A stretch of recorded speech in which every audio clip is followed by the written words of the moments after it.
Ministerio del Comercio tiene una sección que se llama El Comercio Data.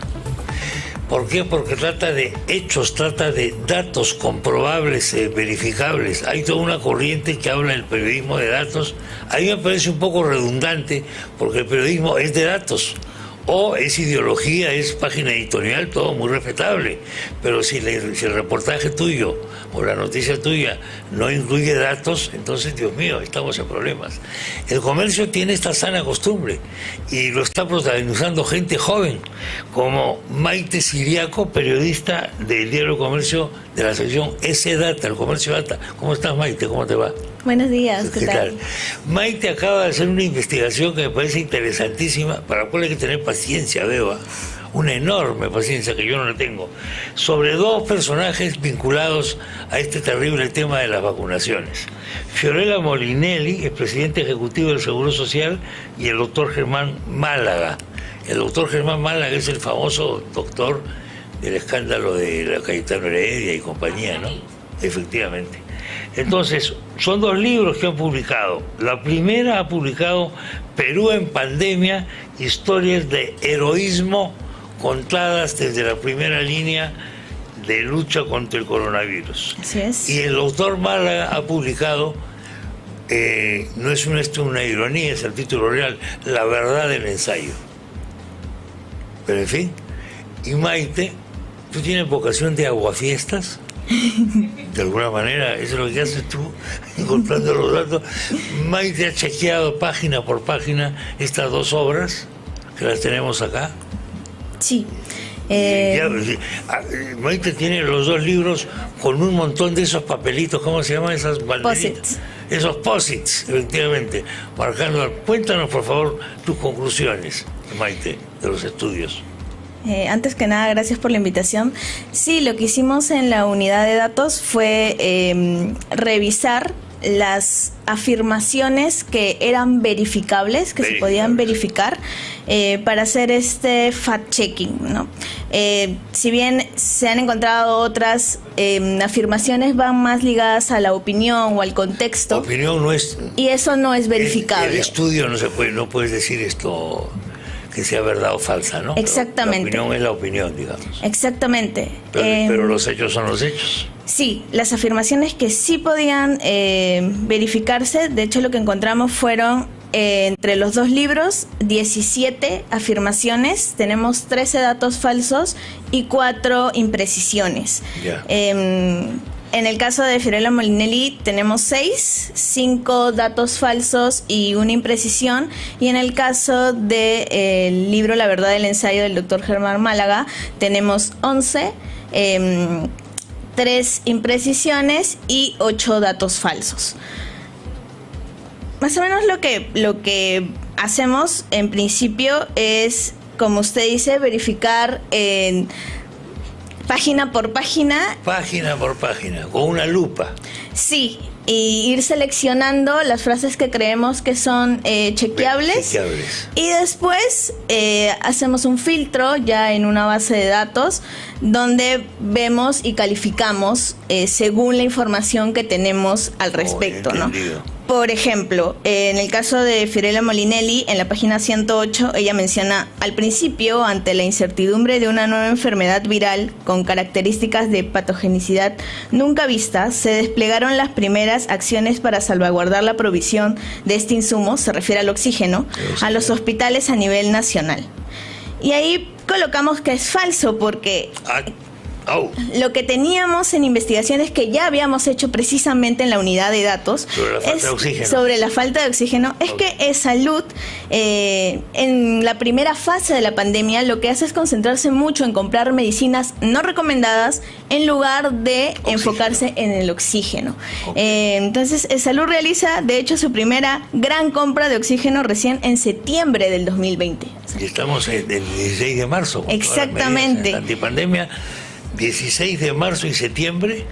Exactamente. Antes de esa fecha, en todos los meses anteriores, lo que hizo Salud fue comprar o hacer una inversión en oxígeno de menos de 1 millón de soles. mientras que el gasto en medicinas no recomendadas era de 31 millones de soles. O sea, 30-1, la diferencia era 30-1. Por ejemplo, ¿qué tipo de medicinas? Teníamos las medicinas que ya han sido descartadas totalmente por todo estudio, que es hidroxicloroquina, cloroquina, acitromicina e ivermectina, ¿no? Que ya han salido de todos los estudios. Wow. Y ahí es donde gastan. Recuerdo la noticia ahora que tú me lo estás contando, pero claro, eso cuando uno lo lee fuera de esta empaquetadura que le das al tema, no le da la importancia que tiene, ¿no? Sigue, por favor, Maite, sigue, por favor. Igual, dentro del tema del oxígeno, que me parece uno de los temas muy relevantes en este libro, es que ella menciona que es importante valorar esa búsqueda que hizo de salud, a veces infructuosa, por conseguir oxígeno. Pero otro dato que también habíamos ya revelado en la unidad de datos es que, a pesar de que existía un decreto de urgencia de inicios de junio del 2020, donde se habilita el uso de oxígeno medicinal con una concentración no menor de 93, recordemos que antes se pedía una concentración en 99,5%, Salud siguió pidiendo, de hecho, hasta enero de este año, en sus licitaciones como requisito, que el oxígeno tuviera una concentración de 99,5, lo que esto beneficiaba a solo 3 grupos empresariales. Sí. Entonces, en realidad, no había esa búsqueda real de conseguir este oxígeno, si no se le daba la oportunidad a los otros postores que sí podían dar oxígeno con una concentración máximo de 93%, ¿no? Y bueno, también resalta ella que se le da todas las herramientas, tanto a los doctores de hospitales del Hospital Rebagliati como los de la Villa Panamericana, que se les había dado todo lo necesario para que ellos pudieran cumplir con sus responsabilidades dentro. Pero, y esto no solo lo ha reportado el Comercio, sino diferentes medios, los doctores hicieron diversos plantones, tanto en el Rebagliati como en la Villa, porque no tenían equipos de protección personal, porque en la Villa no tenían tal vez los insumos que necesitaban. Entonces, eso también es falso, ¿no? De lo que reporta, de lo que se reporta en el libro Perú en Pandemia. ¿Quién está diciendo falso por ahí, perdón? Falsa. Sí. En cuanto al libro La Verdad del Ensayo, a ver, por favor. Como le comentaba, teníamos 8 datos falsos. Uno de ellos es que se menciona que el procedimiento, dice en la página 94, como ya se dijo, también había sido recomendado por la Organización Panamericana de la Salud. Yeah. A esto se refiere, en el contexto de esta frase, él menciona que este procedimiento de dar vacuna o vacunar a personal fuera del ensayo, entonces él mencionaba que obligado a hacer eso que la OMS, no sé qué, y el Santo Padre. Sí, que estaba avalado, ¿no? Que estaba avalado. De acuerdo. Pero de hecho, el doctor Percy Imaita Tristán, que es director de investigación de la Universidad Científica del Sur, y Juan Pablo Aparco, que es investigador del Centro Nacional de Alimentación y Nutrición, ellos han redactado un artículo que se llama El uso de un producto en investigación fuera de un ensayo clínico, el caso Vacunagate, donde justamente mencionan que lo que decía la OMS es que si bien se podía plantear la posibilidad de incluir a equipo del ensayo dentro de estas vacunaciones, tenía que estar dentro del ensayo. Okay. No podía ser fuera del mismo. Bien. Eso no estaba planteándolo la OMS. Y de hecho la OMS tiene un artículo también que ellos publican el 25 de junio, donde mencionan que efectivamente es posible, voy a citar, dice: según lo recomendado por la Organización Panamericana de la Salud en un documento publicado el 25 de junio, las intervenciones no probadas deben proporcionarse en el marco de protocolos de investigación y específicamente en el marco de ensayos clínicos controlados, aleatorizados, capaces de evaluar su seguridad y eficacia. En las circunstancias excepcionales en las que no se pueda seguir esta recomendación y se ofrezca fuera del contexto de investigación el acceso a intervenciones investigaciones no probadas, su uso debe realizarse en un marco ético que asegure una supervisión ética y regulatoria adecuada, lo que no sabemos que no pasó, constituyendo al mismo tiempo la generación de evidencia. O sea, también debía ser parte de este ensayo. Además, el documento especifica que estas intervenciones comprenden intervenciones desde fármacos hasta productos sanguíneos e intervenciones que han demostrado ser seguras y eficaces, pero nunca menciona las vacunas o las candidatas a vacunas. Bueno, ¿no? Yo entiendo que una persona cuando termina una gestión quiere hacer su descargo, hacer sus memorias, de pronto ingenuamente, digo yo, pasar a la historia, etcétera, ¿no? La ventaja que yo he tenido en los libros que he publicado es que tú todavía no hacías fact-checking. Así que yo me la y eso. Ahora, lo que temo ahora es que cuando se publique la última parte de mis memorias, tú sigas haciendo fact-checking. Entonces yo me voy a cuidar y mi libro va a ser pura opinión. Pura opinión, nada de hechos. Hechos para qué, no importa. Pero sí me parece importante tu función por lo siguiente. En el Perú premiamos la irresponsabilidad.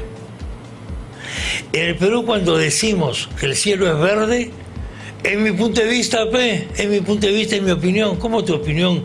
El cielo no es verde. Entonces, estamos amparados en la libertad de expresión, entre comillas, que no es tal, para cometer cualquier tipo de arbitrariedad. Sí, exactamente, y es muy peligroso. Yo creo que la función del fact-checking, sobre todo en pandemia, porque hablamos de datos que están muy relacionados a la salud, el fact-checking es súper importante, sobre todo cuando hablamos de fakes de salud, porque nos pueden decir tal producto funciona o este procedimiento es de tal forma que podrían llegar incluso a la muerte a una persona. Por supuesto que sí, hombre, un tuiterazo te puede matar. Exactamente. Sale mañana un Twitter con una barbaridad de este tipo sobre las vacunas, por ejemplo, y hay un montón de gente que cree todo lo que sale en Twitter.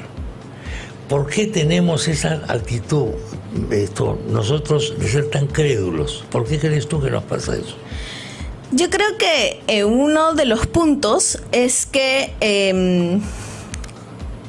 nos amparamos bajo precisamente datos. Entonces, cuando vemos que hay alguna cifra, nosotros las creemos a ciegas. No las verificamos. Y no las verificamos. Y deberíamos tener la costumbre de verificar, porque podemos, y hay un libro que se llama Cómo mentir con estadísticas. Por supuesto. Entonces, claro que es sí. posible. Otra cosa también es que nosotros, y eso también lo comentamos entre fact-checkers, es que nosotros tendemos a querer aferrarnos a afirmaciones que van muy ligadas a nuestros pensamientos. Que nos colocan en nuestra zona de confort. Exactamente.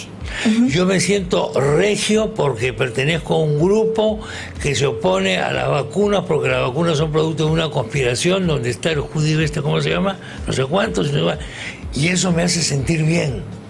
Estoy luchando por una causa noble. Es mentira, no importa, hermano, no importa. Nunca permitas, hijo mío o hija mía en ese caso, que la verdad te malogre un reportaje. No lo permitas jamás, te vas a morir de hambre. Y es importante esto como antídoto para la época de los fake news. Sí, el fact-checking, y de hecho incluso lo vimos de los fake news, he dicho fact news, fake news. Lo vimos incluso en épocas de votación. Claro. ¿No? Cómo era importante que incluso las mismas entidades del Estado pudieran hacer fact-checking, pudieran hacer verificaciones rápidas. Claro. Sí, es fundamental. Y yo creo que justo en esta época es un gran antídoto y que deberíamos nosotros, no solo como periodistas, sino todas las personas en general, dudar y verificar la información. No estamos acostumbrados a eso, porque no nos educan para eso. Y tú sabes que hay gente que le dicen, los datos no me interesan. Yo tengo mis ideas. Perdóname, tus ideas no funcionan porque están en contra de estos datos. No, esa es tu opinión. Perdón, no es mi opinión. El cielo es azul. No, ese es tu punto de vista tan respetable como el mío, que creo que es anaranjado o verde. Eso no puede ser tampoco. ¿Tú has leído este libro, Factfulness? Hay un libro que se llama Factfulness, que originalmente los comenzó a escribir un médico sueco que murió prematuramente y lo siguieron sus hijos. Ellos van con una serie de datos y hacen preguntas a diferentes sectores del universo, del mundo, a lo que es la élite intelectual y periodística, ciertas preguntas. Por ejemplo, ¿qué cree usted que en el tercer mundo las niñas hasta qué grado llegan en educación? Y dicen, solamente primaria, secundaria incompleta, secundaria completa. La mayoría dice, solamente primaria, pues, porque son mujeres. No, es al revés. Gente que no cree en los datos. Te lo habrán dicho muchas veces, ¿no? O tú te habrás encontrado con colegas de tu edad que de pronto, no colegas, pero gente de tu edad que te dice, yo no creo en los datos.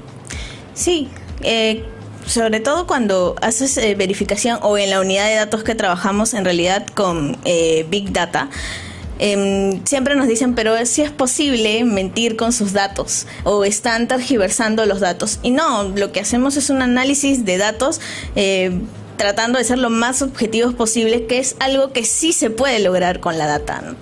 Claro, por ejemplo, yo escribo mañana un libro que digo, el mejor presidente que ha tenido el Perú es Castillo. Esa es mi opinión, ¿no es verdad? Tú no vas a investigar esa parte. Exactamente. Pero si yo digo, el mejor presidente arequipeño que ha tenido el Perú es Castillo, ¿tú qué vas a decir? Que eso es falso, porque él no ha sido presidente. ¿Cómo es la palabra que dice? Falso. Bueno, falsa. Exacto, esa frase. Bueno, lo primero es una opinión. Descabellada, por supuesto, pero es una opinión. Es una opinión. Y eso no puedes hacer nada. Ahora, hay gente que dice, yo opino así porque tengo datos. Muestra tus datos, por favor.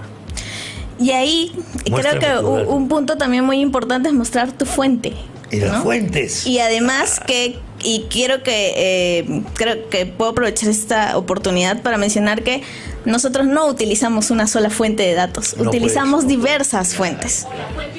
Claro, la fuente oficial tampoco. La fuente oficial, la más sospechosa de todos, es la fuente oficial.